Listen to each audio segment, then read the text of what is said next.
السلام علیکم۔ آج میں آپ کے ساتھ قرآن مجید کے کچھ ٹاپکس شیئر کرنا چاہتی ہوں۔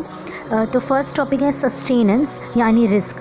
اللہ کا کہنا ہے کہ اگر میں سب کو بہت ساری دولت، بہت ساری ویلتھ دیتا تو اس زمین پر لوگ مغرور بننے لگتے اور ایک دوسرے پر اپریس یعنی ظلم کرنا شروع کر دیتے۔ تو اللہ کہتے ہیں اس لیے میں نے سب کے لیے صرف اسمال پورشن، صرف تھوڑا سا حصہ بھیج دیا ہے تاکہ آپ کم از کم کچھ حاصل کرنے کی کوشش میں مصروف ہو جائے۔ اگر ہر ایک کو کام پر نہیں جانا پڑتا ہے کیونکہ ان کے پاس بہت زیادہ دولت ہو چکی ہے تو وہ مسچف یعنی فساد کرنا شروع کر دیں گے۔ میں اللہ پروٹیکٹ اس، کیونکہ آپ میں سے کتنے لوگ مسجد میں جانے اور بیٹھنے کو ریڈی ہے کیونکہ آپ کام پر نہیں جاتے۔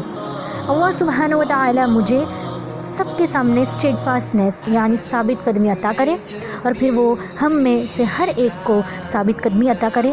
اللہ ہماری بار بار حفاظت فرمائے انشاءاللہ، آمین کہیے۔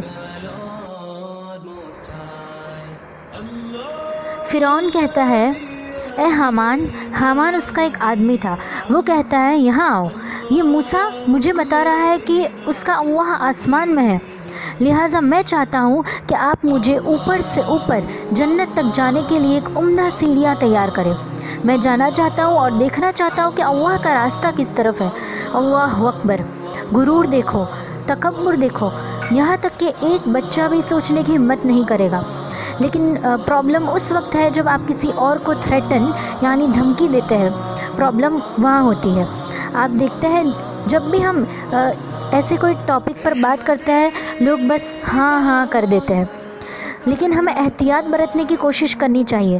ایسا نہیں سوچنا چاہیے کہ ہاں یہ بات اس شخص کے لیے فٹ بیٹھتی ہے، یہ بات اس شخص کے لیے صحیح ہے۔ آئی ہوپ کہ وہ یہاں ہوتا۔ کبھی آپ مسجد میں ہوتے ہیں اور ایسا کوئی ٹاپک چل رہا ہوتا ہے تو آپ آس پاس دیکھ کر چیک کرتے ہیں کہ کہیں وہ وہی شخص بیٹھا ہوا ہے یا نہیں۔ اللہ ہماری حفاظت فرمائے۔ یہ کہنے کے بجائے کیا اللہ اگر میں اپنی ایگزام پاس کروں تو میں 100 روپیز کا صدقہ دوں گی۔ نو، ہم وہ گیم کریٹر یعنی خالق کے ساتھ نہیں کھیل سکتے۔ نو، بلکہ یہ کہے کہ یہ 100 روپیز ہے جو میں نے اسی بطور صدقہ دیا ہے، یا اللہ مجھے پاس کر دے۔ اللہ اکبر! ہم اللہ سے دعا کرتے ہیں کہ وہ ہمیں ان لوگوں میں سے بنائے جو بخل نہیں کرتے۔ اللہ ہماری حفاظت فرمائے۔ ایک چھوٹے بچے کو آپ کہہ رہے ہیں کہ کم ہیئر، یہاں آؤ، میں تمہیں ایک چاکلیٹ دوں گی، اور بعض اوقات تم مس پروناؤنس کرتے ہو تاکہ آپ اس بچے کو اپنی طرف مائل کر سکو۔ سبحان اللہ! آپ انٹینشنلی، آپ جان بوجھ کر بچے کو لیور یعنی لبھانے کی کوشش کرنا چاہتے ہیں، اور پھر جب بچہ آئے تو آپ نے چاکلیٹ پاکٹ میں ڈالی اور کہے کہ میں نے آپ کو پکڑ لیا، کیا ہوگا؟ اللہ سبحانہ و تعالی ہماری حفاظت کرے، لیکن اللہ سبحانہ و تعالی کبھی ہمارے ساتھ ایسا نہیں ہونے دیتے، ہمارے ساتھ ایسا نہیں کرتے ہیں۔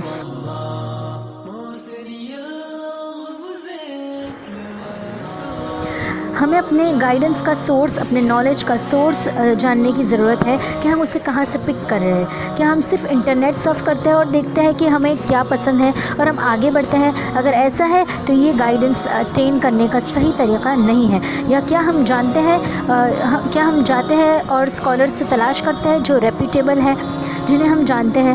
ہمیں ان کا بیک گراؤنڈ معلوم ہونا چاہیے، ہمیں یہ جاننا چاہیے کہ وہ کہاں سے آ رہے ہیں، ہمیں یہ جاننا چاہیے کہ ان کے ڈسکشن کا کرائٹیریا قرآن اور رسول اللہ صلی اللہ علیہ وسلم ہے یا نہیں۔ اور یہی وجہ ہے کہ دعا بہت امپورٹنٹ ہے۔ دعا کریے کہ یا اللہ مجھے گائیڈ کیجیے، جو کہ یہ اب تک کی سب سے امپورٹنٹ دعا ہے جو ایک مسلمان کر سکتا ہے، اور میں آپ کو یہ پروو کر سکتی ہوں کہ یہ وہ دعا ہے جو ہم زیادہ تر کرتے ہیں، چاہے ہم ریئلائز کریں یا نہ کریں یہ الگ بات ہے۔